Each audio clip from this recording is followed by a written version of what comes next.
For those of you who are new to my channel, make sure to hit the subscribe button and also hit the bell symbol to get notified of my new video uploads.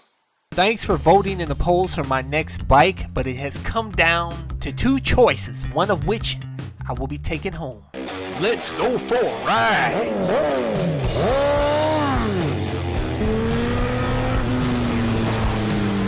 You are watching CycleCruza's all-in-one motorcycle channel. Subscribe today. Continually video suggestions, but you may find what you're looking for by visiting my website at CycleCruza.com and click on the menu tab My Videos. And those are a bunch of playlists with all of my videos categorized in them to make it easier for you to navigate through. Okay, we'll start it off with the bikes I took off my list and why. I was very close to buying this Harley Davidson Night Rod and putting some really sick mods on it to make it look mean. But I figured I'd end up putting a lot of money into this bike, probably more than the cost of a Kawasaki H2. And I figured, you know what, I had a Ducati X Diavolo S that absolutely destroyed this bike in every way. Do I want to blow that much money on a Harley Davidson Night Rod? My answer was no. I was also very close to buying this beautiful Indian Scout bobber. I've heard so many positive things about this bike, especially that V-twin engine that's been out a number of years on the regular Scout Cruiser and has proven to be reliable and have great character. But there are a number of issues that I have with this bike. Number one, the rear suspension I hear is pretty weak.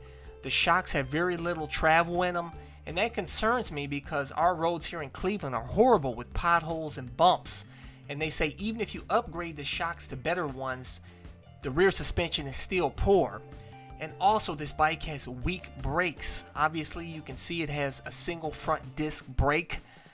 And as I told you, I came from a Ducati X Diavolo S that had Brembo M50 brakes, which are absolutely the best. So it's really tough to go back to a bike that has less power, weak brakes, and even weaker suspension.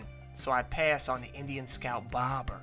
I was extremely close to buying this 2019 KTM 1290 Super Duke R. They gave me such a screaming deal that I couldn't pass it up.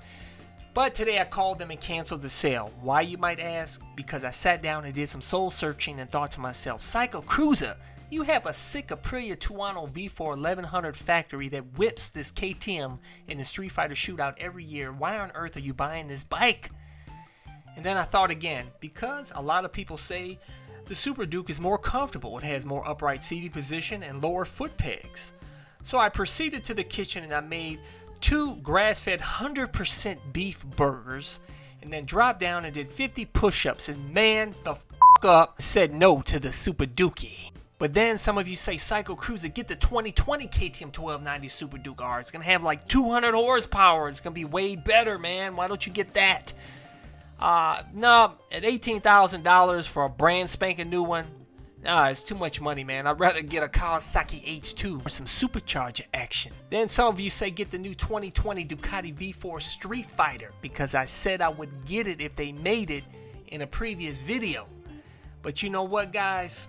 Carlin Dunn, rest in peace, died on this bike, which I know a lot of people died on various motorcycles and you can't blame the motorcycle, but this bike hasn't even come out yet, man. But that's not the main reason. Really the main reason is because our local Ducati dealership closed up. So no to this bike. So it comes down to the last 2 bikes standing. As I told you in a previous video, I thought about putting an order in for the new 2020 Triumph Rocket 3R, which is supposed to be an absolutely amazing bike with the most torque ever on a production cruiser bike at 163 pounds-feet of torque on that triple cylinder engine that produces 165 horsepower. My only gripe with this bike is that it weighs like 680 pounds plus. And it has these big donut wheels and spectacle headlights that I don't like. But I might be willing to overlook that since it is a brand new bike and not many people will have it. Last but not least, the Kawasaki Ninja H2 with that supercharger and all kinds of power. Ugly as a mofo, but looks badass and unique. Not a whole bunch of people have this bike because they only make limited numbers every year, although there are a few motovloggers that have this bike, but I'd still be in an exclusive club because this is an expensive bike. Some people say the bike is a bit uncomfortable and it heats up. It's really not good for riding around in the city, but I don't care. It's like I need to experience this bike.